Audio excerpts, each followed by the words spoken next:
What's going on, guys? It's your friend Coach Solomon, the creator of X1KCommercials.com, X1KVideoAds.com, as well as the Video Marketing University.net. Now, if you have a website, which likely you do, that makes you an entrepreneur because that means you have a business. I did some research for you guys.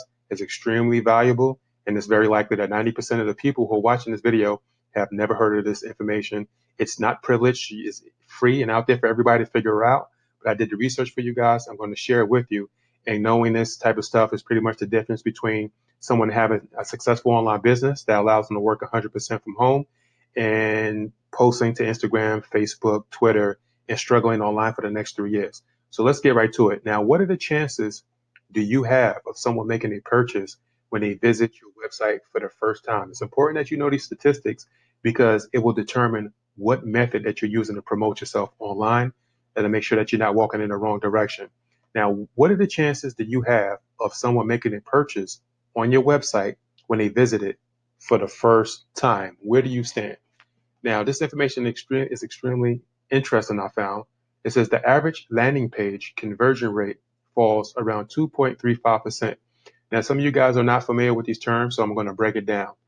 Landing page, the average landing page. What is a landing page? It's your website, put simply. And a conversion. What is a conversion?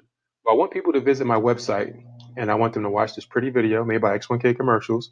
And then I want them to subscribe. If they subscribe, that's a conversion. You want people to make a purchase when they get to your website. If they do that, that's a conversion. But what is the average conversion rate amongst all websites? It says the average landing page or website conversion rate falls around 2.35%. That's extremely low. So that means that if I were to send 100 people to my website, it's likely only 2.35% on average will purchase or subscribe to my website. But that's only if my website is on the level. Where does your website stand? Do you have a chance of getting that 2.35%? Is your website considered to be an average website? Now, before we get into that, just note that since the conversion rate is so low, that means that you have to send large amounts of traffic to your website to produce a result that will allow you to create a sustainable business. And you won't be able to get those numbers by posting to social media because the organic reach in these websites are so low. So you have to walk into other areas you may not want to, but it's better to put forth effort walking in the right direction than it is walking in the wrong direction. Now, is your website considered to be an average website? Can you hit that 2.35%? Now, there are certain tools that are out there called Google Analytics, the Google Search Console, Facebook Pixel, Bing Webmaster Tools. If you've never heard of these tools, it's very unlikely you don't have them attached to your website. So that means the average conversion rate of your website is likely way below 2.35. It's likely it's somewhere around 0.00001. Now, if you've heard of these tools, but they're not connected to your website, it's very likely that the average conversion rate of your website is extremely low, probably 0.0001. These average landing pages or websites that are created by entrepreneurs, if they more than likely they have these tools connected to their website appropriately, their website is on a level prepared for business. It's likely they did the marketing research for their website. When they do all of that, obviously they can get that 2.35%. If you check out my Video Marketing University.net, I'm actually creating courses on the inside that shows you how to do this. It's probably walking into new territory for some of you guys, so it's best to um, learn this information in a community of people who are trying to achieve the same results so that you can expedite your progress and make quick advancements to produce results. Now let's get back here. Now, let's go on to the next interesting topic. What is retargeting? Now, if only 2.35% of every 100 that I visit this website are going to subscribe, what about the other 97.65? Do I have any hope of reaching these guys? Yes, and it's called retargeting. What is retargeting? Okay, it says retargeting, also known as remarketing, is a form of online advertising that can help you keep your brand in front of bounce traffic after they leave your website. For most websites, only 2% of website traffic converts. Let me read that again. For most websites, only 2% of website traffic converts on the first visit. Retargeting is a tool designed to help companies reach the 98% of users who don't convert right away. Interestingly, Once you get into retargeting, this is how businesses become home businesses. Uh, Advertising, I mean, don't get me wrong. Once you create your website, you do the market research, you connect all the proper tools to your website, you have to do that first. And then after you accomplish that, that's when you post on Instagram, Facebook, so on and so forth, and you use retargeting. Because if you don't, it's almost like you have a hole in your bucket. You can never quench your thirst if you have a hole in your bucket. And that's when remarketing comes into play because it'll help you target the 98% of the people who visited your website without making a purchase. Now, there are three retargeting tools that I'm going to talk about on this short little training tutorial, I guess you can call it now. Three methods to retarget. So, in other words, one method of targeting, if retargeting, is called email retargeting or email marketing. You probably heard that before.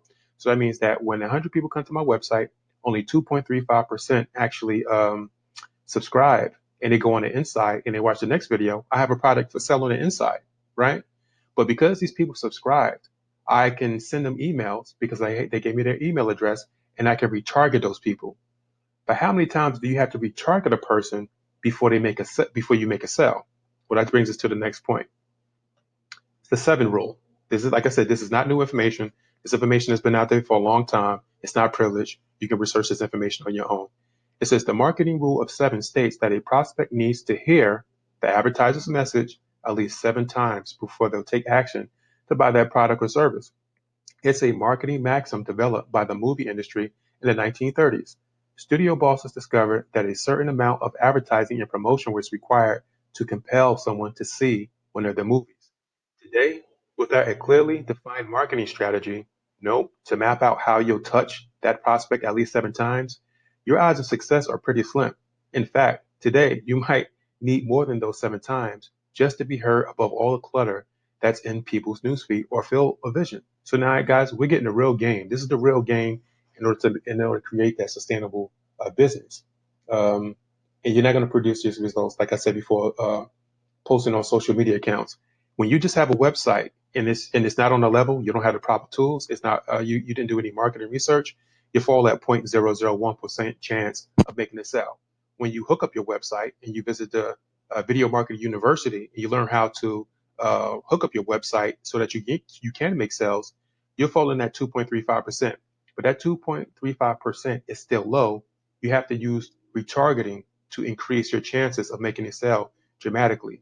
Now, first, we talked about the people who subscribe, which is only the 2.35%, because you have your email address, you have their email address, you can retarget them with emails concerning your business, about your knowledge on the business, which will increase the chances of them coming back to make a purchase or to make a sale.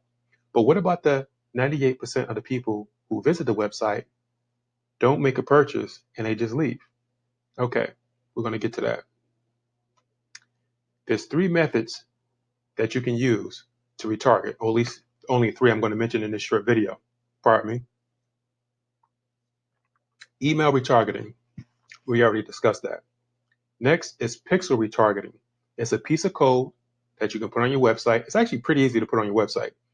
And what it does, a Facebook pixel, that's what it's called. Google has something that's similar, a piece of code that you put on your website. Okay. And when you put it on your website, Google and Facebook will record these people, right? So that when you use a paid ad, you can target those specific people. That way, you're not wasting your money. A lot of people use paid ads, but they use paid ads for cold traffic. You want to target the people who are visiting your website and leaving without making a purchase, because when you do so, okay, this is a little illustration. This is the visitor. He visits your website. The visitor leaves. Your ad appears on other websites, on other blog posts, on other websites, on your YouTube videos. That's called retargeting. You're showing your business to the person who visited your website and abandoned your website. And then there's a statistic attached to what are your chances of actually these people coming back to make a purchase. And that's going to bring us to the next point. Website visitors who are retargeted are more likely to convert by 43%. You see the chances you have of increasing your possibility of making a sale. First, you only have 2.35% if your website is on a level. Now, because you set up your website properly and you're using retargeting tools, you have a 43% chance. You greatly increase the chances of someone making a purchase on your website, creating a sustainable home business so you can fire your boss. It says here, prospects of potential customers usually browse numerous websites as part of their research. They consume various content to help them make a decision. Retargeting gives them a little push towards your brand. Now, say for instance, if people are looking for video ads, they're looking through Google, right? They visit my website because they know that I have the best video ads online, hands down, off a product that nobody else offers. They visit my website. Let's get back here. When a prospect sees a retargeting ad from my website, X1K Commercials, there's a 70% chance that they'll purchase your product over your competitors. So do you see the value of retargeting? The statistics of making a sale is extremely larger than having people just visit your website for the first time. Now, there are three methods of retargeting that I mentioned in this video, and I'm going to discuss the third. First, let me say when it comes to email marketing or retargeting, pixel retargeting, if you would like to learn about how to do those things on pixels, how to retarget your clients or people who visit your website for the first time and leave without making a purchase, you can visit videomarketinguniversity.net. I'm on the inside creating courses. This is the information that you need to make strides forward. You have to secure your website first before you put all of your energy in posting on different social media websites because you're not going to produce the right results. So I'm creating courses on the inside, and if you want to make progress or you want to make expedite your success walking down this road, you have to be in a community of people all reaching forward to try to learn this information so they can produce the same results. It's a community of people on here. I'm training these guys. It's on fire right now. Now let's get to the third method that you can use, which is pretty much the simplest method that you can use to retarget people. Now it's 2020, and people, they're not as fast to give up their email address as they used to.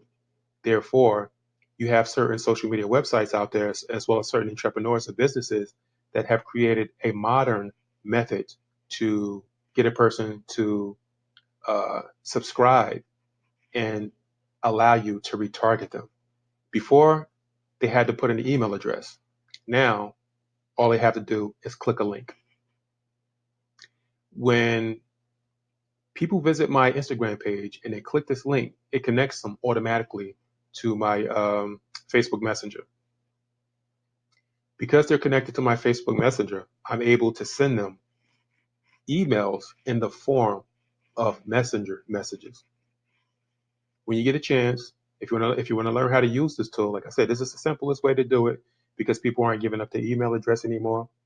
Now the new method in 2020 is simply clicking a link, allowing them to connect with you on Messenger, and because they've done that, they have the option to opt out, but most times that they don't, you can continue to send messages to the messenger. When it comes to the Facebook Messenger, it's probably the most reliable way to get in contact with somebody next to the cell phone number. If you like to see how this method works, by all means, just test it out for illustrative purposes. Visit my profile link, click it, and see how it works. And when you do, it is going to connect you to my messenger. You're going to get my first message, and I have consecutive messages set up so that I can continue to retarget you because we know about the rule of seven. So this is extremely powerful stuff, guys. Hope you appreciate the value of this video. Like, um, share, comment. If you know somebody who has an online business, they need to step up to the next level. Share this video with them, guys. It's your boy, Coach Solomon. I'll see you guys in the next video. Take care.